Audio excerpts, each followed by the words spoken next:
Alright, this is Don Stacy's YouTube channel, and I'm nearing the completion of this reading of this unpublished novel of mine, The Impressionist.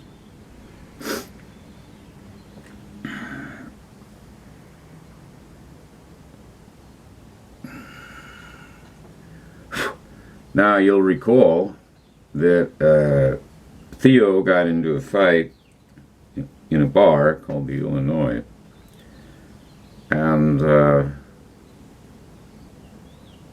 Erica, who with her two children are living with her ex-father-in-law, Theo.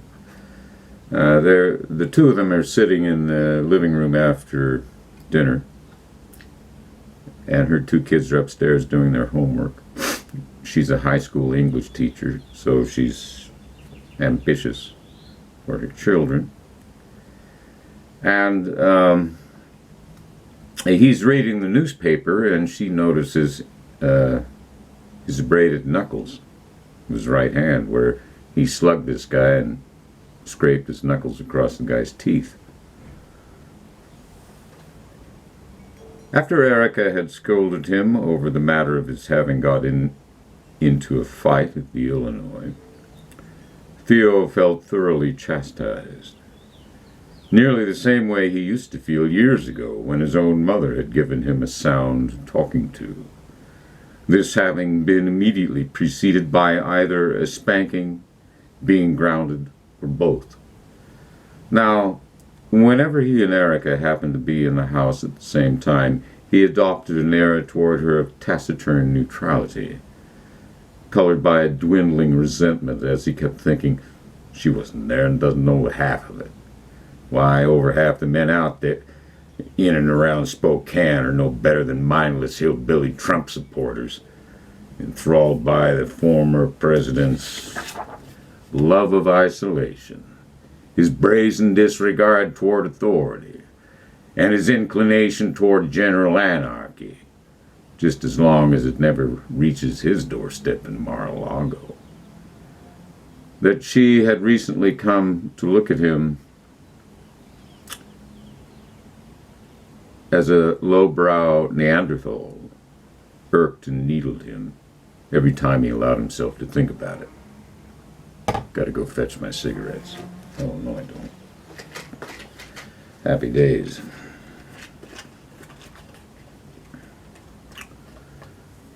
Presently, Saturday had gotten underway. By early afternoon, Susie and Leland had dragged themselves out of bed and were both watching Nickelodeon with all its silly, ludicrous programming, while Theo had retreated predictably to the garage.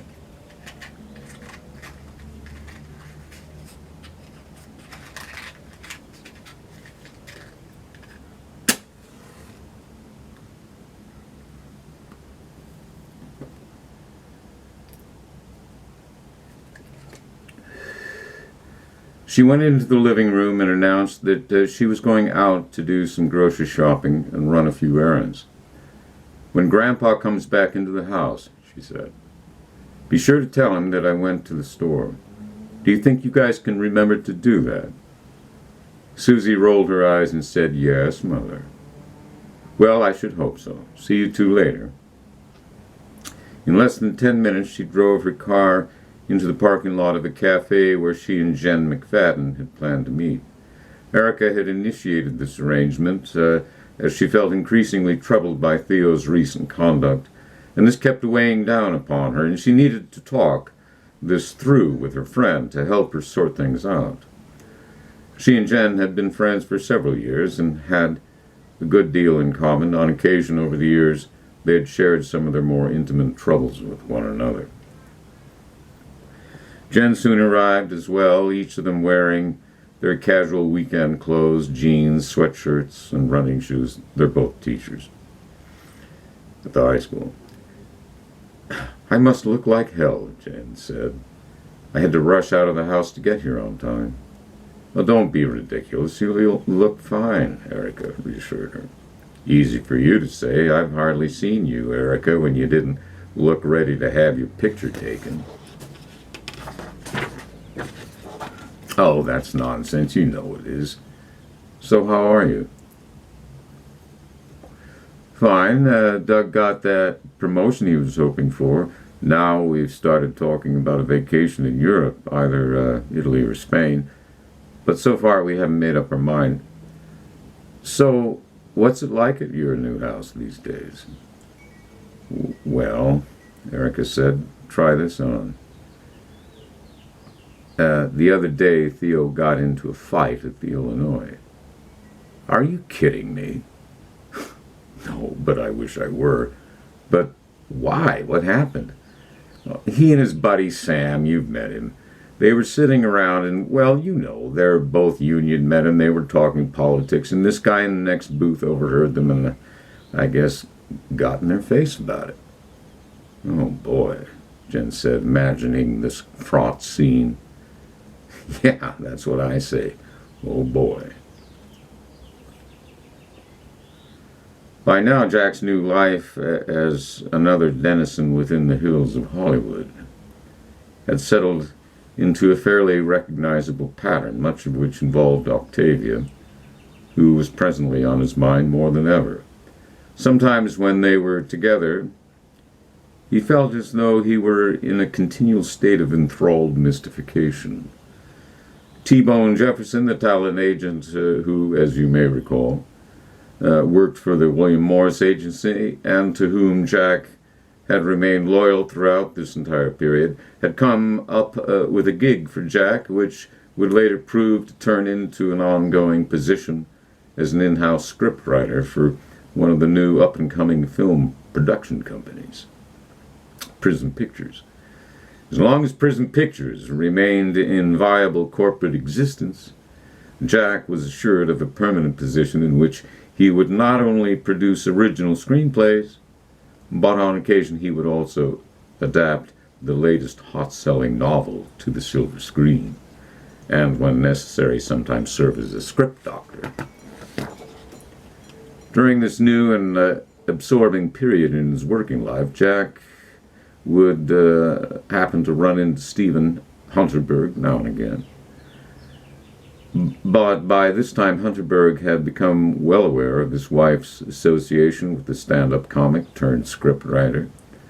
After one of his friends had made a vague remark about having seen the pair of them lounging at the beach one day,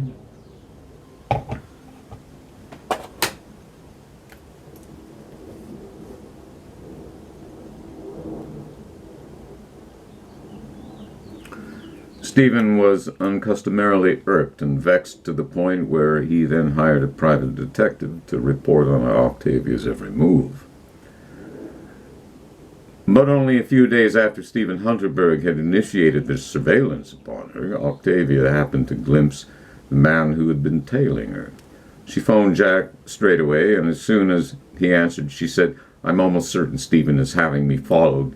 I was doing some shopping earlier today when I happened to see him. He saw me look back at him, and he quickly took great interest in a storefront window display. I expect Stephen will file for divorce any day now." Fucking hell, Octavia. What are you going to do now? There is no doubt in my mind whatsoever that he is going to confront me over my involvement with you. She's German, by the way. Well, Austrian. Then he will most certainly fly into a rage and throw me out of the house.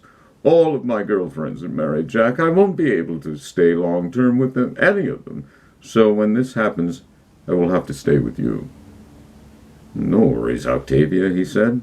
Of course you can stay. As soon as these words had flown from his mouth, while he continued to gaze into her anxious eyes, a sense of apprehension bore and rippled through him. Was he even capable any longer of living with a woman again? If, for instance, Octavia felt any form of discontent down the line, would she become demanding? Would she try at that point to exert her will over him every time they began to quarrel? Perhaps she had read his face during this moment, since now across her look there flickered a new unspoken concern. course you can stay with me, he repeated. One of Sheila's clients had dropped off her laptop the other day for an emergency repair. Having dealt with several laptops with this very issue in the past, the dreaded forgotten password difficulty, Shelia estimated the job would take 2 or 3 days of trial and error attempts to resurrect the computer's entry PIN number. Many people simply used one of their children's birthdays, but this woman, for some inexplicable reason, had merely chosen a random series of half a dozen digits and then wrote them down on a blank backside of a business card. Then, a few months later, she developed an entirely new passion toward French and Oriental cooking. These new dishes always debuted at one of her dinner parties. During a lull in this woman's socializing over her latest culinary creation, and she was then inclined to revert to her prior preoccupations on her laptop. But with the laptop now on the kitchen table, she realized that she could not recall the password. Yet she remembered having written the PIN number down on the backside of a business card, which she subsequently was unable to find. One of her dinner guests then referred her to Shelia, and now Shelia was faced with the egregious task of cracking the password. Moreover, the woman had some fanciful financial records in the machine, which her husband needed in order to finish filing their joint federal income tax return. Because of the pressing nature of this job Shelia had accepted, she once again took Patrick to the daycare center. Mrs. Woodburn was running out of her apartment in one of the adjacent buildings at the Pacific Rim, merely so that she could concentrate on this problem. Short of calling up a computer whiz high rotor she knew, who had a decryption device for whose use the bastard charged an arm and a leg, she would try variants on the suggestions which the laptop's forgetful and easily diverted owner had given her as possibilities. When Bernie got home from work a bit earlier than usual, he found Shelia still immersed in her seemingly insurmountable hacking problem. "Shelia, where's Patrick? Christ, it's already 5 o'clock. Have you been at that fucking password problem all day?"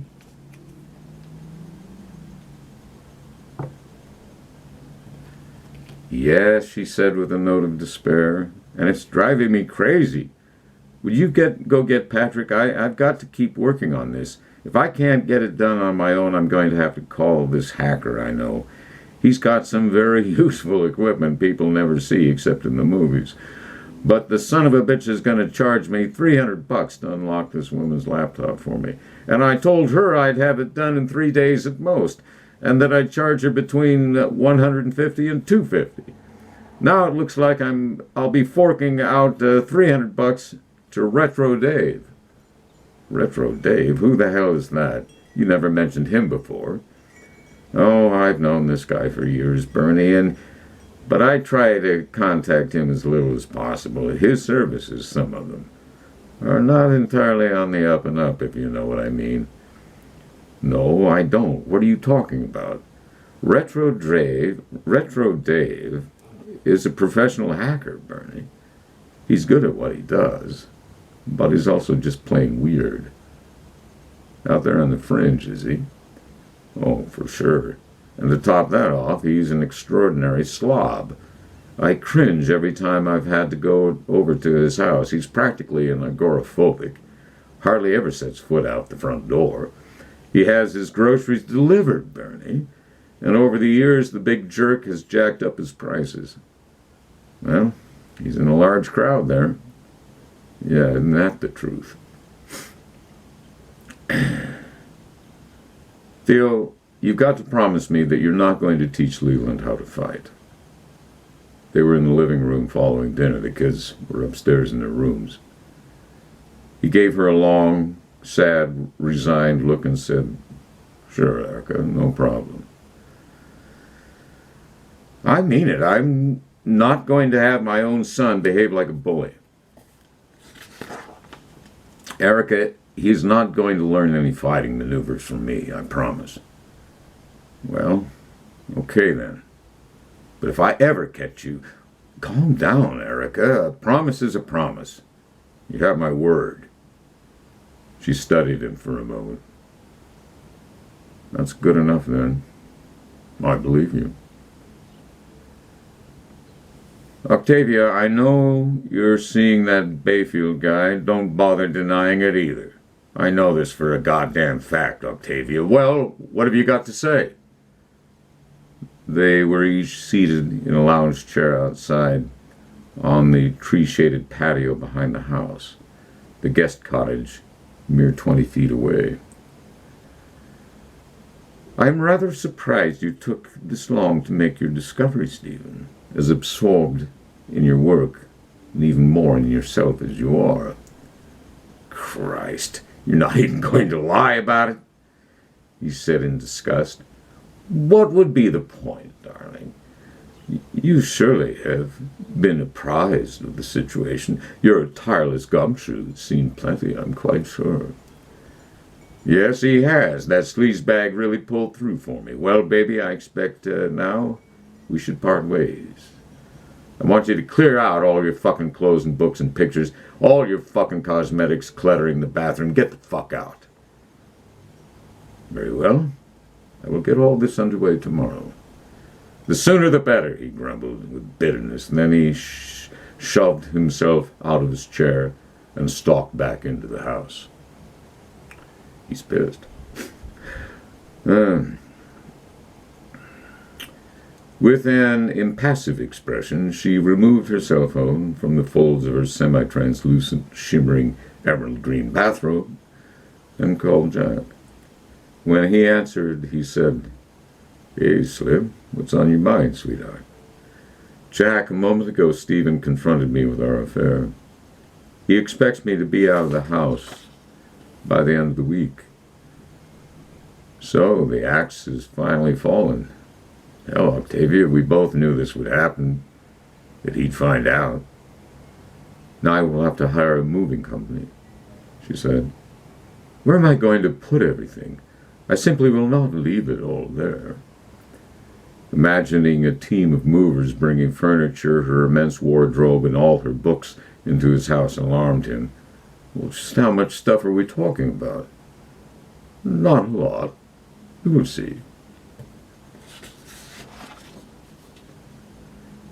All right. I'll pause there.